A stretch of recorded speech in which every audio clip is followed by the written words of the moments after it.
Hi, it's Beth from Manx Radio Newsroom again. Thank you so much for downloading this episode of Newscast, which is all about the Parish Walk. It is happening this Saturday, the 22nd of June. And if you're taking part, we wish you the very best of luck. And now we've got some advice for you. I'm Raymond Cox, I'm the Parish Walk Race Director. My name's Dr Gareth Davies. I'm one of the consultants in emergency medicine at Manx Care. Wonderful. Well, let's start with you, Ray. So we've got this Parish Walk. It seems to come around quicker and quicker every year, doesn't it? It's happening this weekend. First of all, the all-important question, is it going to be sunny? It's going to be not too warm, which is good. There will be sunshine, but there may be showers. So we're advising people to be ready to adapt their clothing and maybe having some waterproofs. How closely are you monitoring the weather apps at the moment? Very. Because frankly, if we're going to have a very, very hot day, I think that puts an added pressure on us as organisers, because the amount of water we use, the amount of heat exhaustion we're going to see, the stress on our first aid support. So a very, very hot day is not desirable, nor is a monsoon-like evening. That doesn't help either. So what we like is a temperate day, a little bit of sunshine and a nice breeze. And so what we're talking about essentially at the moment is just making sure people look after themselves as well as they possibly can do. Hopefully they have been out practising enough and their bodies are ready to take on what is no mean feat. And I think we really do need to highlight just what a challenge this is. Oh, absolutely. I think when you're a Parish Walk finisher, you have done something quite extraordinary. 85 miles in less than 24 hours. It's quite the challenge. And some years ago, we had Roger Black, the Olympic silver medalist 400-metre runner. He took part. He could not believe how well and how fast the top walkers were. And he was an Olympic athlete. So we do have a very, very high bar. But of course, most people that come to the Parish Walk, they're social walkers, they're out because it's fun, they're coming because their friends are doing it or whatever. And maybe they're doing it for health reasons, because it's such a healthy pastime. Walking is fabulous. I don't understand how you get into that mental headspace where you can almost push through your body screaming at you to stop.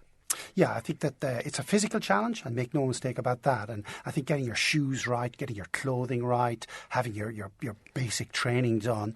After that, though, it's a mental challenge, and make no mistake. And particularly after Balaf, that stretch from Derby to Bride, a long, winding country road, high hedges, which means you just don't even know where you are. And of course, that is very challenging. And I've seen lots of very, very good walkers crack along that part.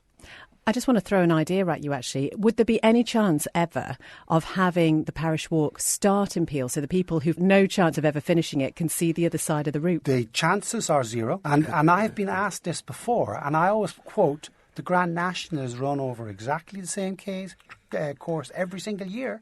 It's the challenge.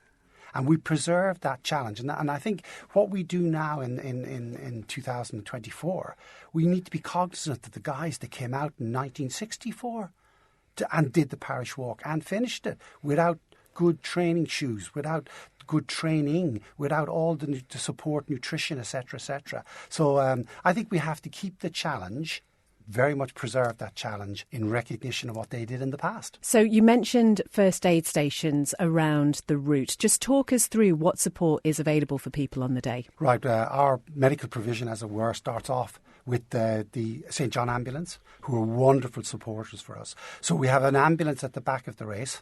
So that's for starters. So we have one ambulance to start off with. Then later on, it's joined by the Civil Defence. So from Rushen to Peel, we have civil defence going up the Slough and whatever. And then we have a further first aid post at Peel, a static one. The next support for medical and means is going to be up at Andreas, where the civil defence park up. And they have then mobile units who travel around the north of the island, monitoring the back of the race and whatever. And then back to the finish, where our St. John Ambulance have the biggest first aid station, and that's busy. So, Dr. Gareth Davies, what we're talking about, as I mentioned to Ray, is people looking after themselves as best as they possibly can. I'm just going to throw this question at you, and you might not know the answer. What is the weirdest injury you've ever seen from the Parish Walk? People who don't look after their feet and don't wear the best shoes. And if the weather is inclement, you can get something that resembles trench foot from the war years where people have struggled on, and they really shouldn't have struggled on, and their feet get into a terrible state, and it was unique to see that sort of thing. But I just want to echo what Ray was saying. It's an iconic event, and certainly from a Manx Care point of view, we're so pleased to see people out there taking part in sporting events, training, exercising, looking after their health. We couldn't wish for anything more than that, but we just want to emphasise the need for preparation, the need for good footwear and clothing, and to use those hydration stations. It's really, really important that people look after themselves.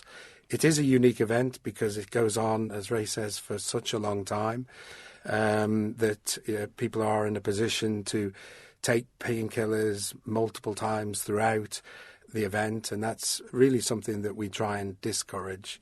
As Ray says, it is a mental challenge, it is a challenge, but when you're getting to the point that you actually have to take regular painkillers to get to the end, that's your body telling you something. And we're just very keen to highlight the issue of dehydration and taking, in particular, non-steroidal analgesics, painkillers such as ibuprofen, and taking them regularly throughout the event is something that we really would discourage. And I know Ray and his team have done an awful lot to inform the competitors of the risks of that. Remind us why that is so important that people don't do that. So there's a very nasty combination of if you don't look after your hydration and you become dehydrated, those particular tablets don't make your kidneys very happy.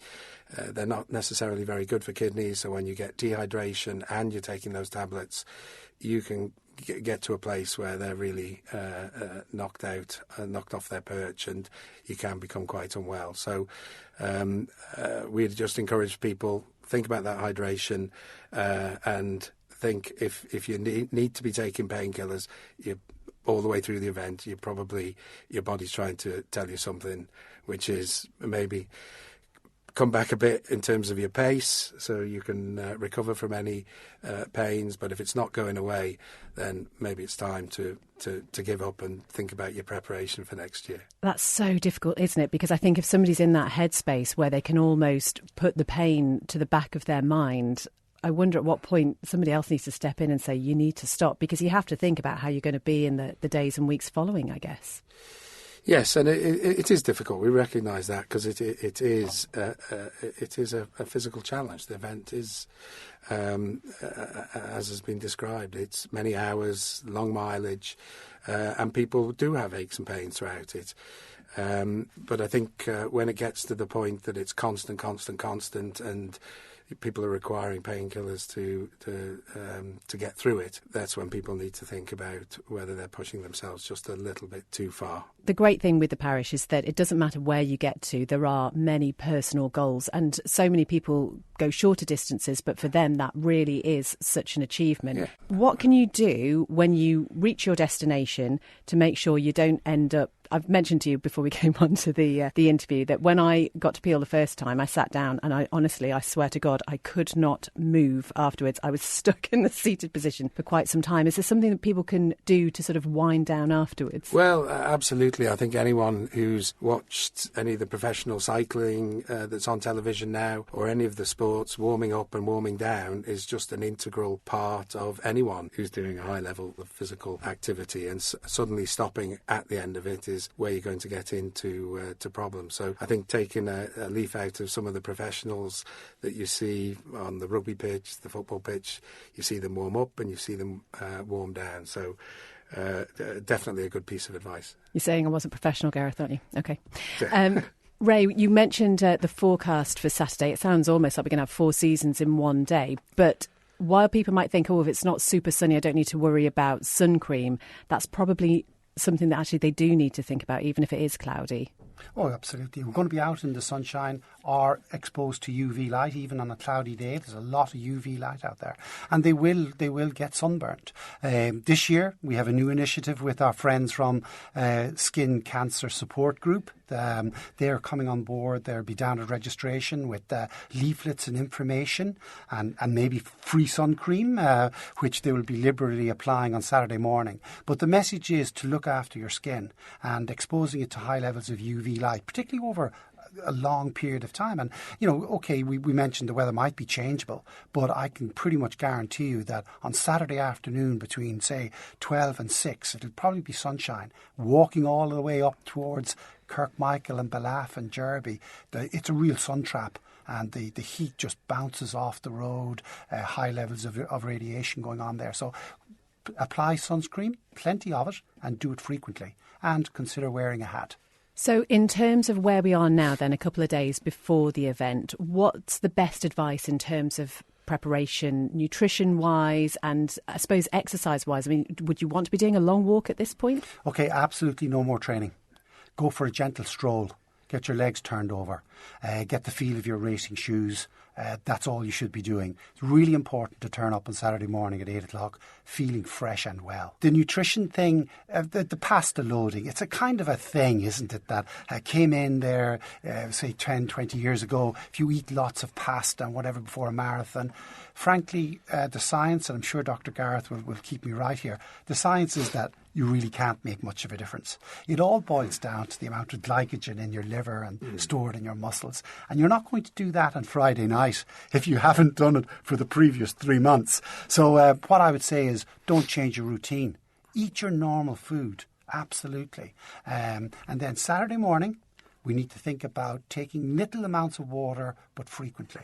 And we've got lots of extra feed stations in the front part of the race, so that people don't have to queue. If there's a big queue at one feed station, there'll be another one within the next kilometre. So we have, I think I counted up 42 feed stations up to Kirkmichael. And that's practically one per mile. Nobody is going to drink 42 times, and I hope not. So therefore the message is, carry your speed cup, which you can pick up on the way into the start line. Reusable cup, put it in your pocket, whip it out, have a half a cup of water, and then on to the next feed station, etc., etc. So drink plenty, drink early, before you feel thirsty.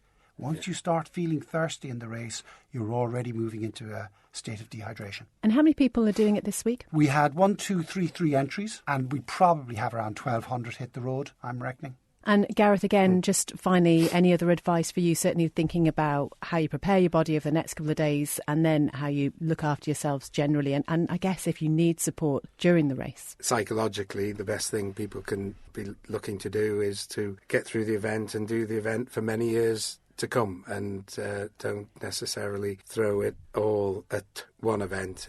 It's better this to become part of your life, and you're there to fight another race. Have you done it before, Gareth? I look in utter admiration for people that can do this. I'm going to claim I'm asthmatic or something from childhood now that gets me out of it. But no, I stand in absolute admiration. It's a truly iconic event, which, the Isle of Man has many of these things, and it's something I think we should all be really proud of. And it's great to see it being done in such a professional manner as many of the sporting events are over here. And Ray, I mean, we're so used to you being in charge of organising everybody else. Have you done it? I have a 100% record of finishing. I did it once, finished once. Oh, look at you. And that was in 1994, so it's 30 years ago.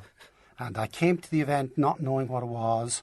I was a distance runner, so I had a high level of fitness. Just Parish Walk, what is it? Oh, OK. So literally turned up on the start line, which was the Villa Marina Gardens back in the day. I had no aspirations of getting anywhere. I wasn't even quite sure where the parishes were. But then I had the right mindset. I went one church at a time and eventually came to the promenade. We're going to leave it there, Ray. Ray, Gareth, thank you so much. Here's to another great event. Thank you, Beth. Thank you. Thanks. Thank you for making it to the end of the Manx Radio newscast. You are obviously someone with exquisite taste. May I politely suggest you might want to subscribe to this and a wide range of Manx Radio podcasts at your favourite podcast provider, so our best bits will magically appear on your smartphone. Thank you.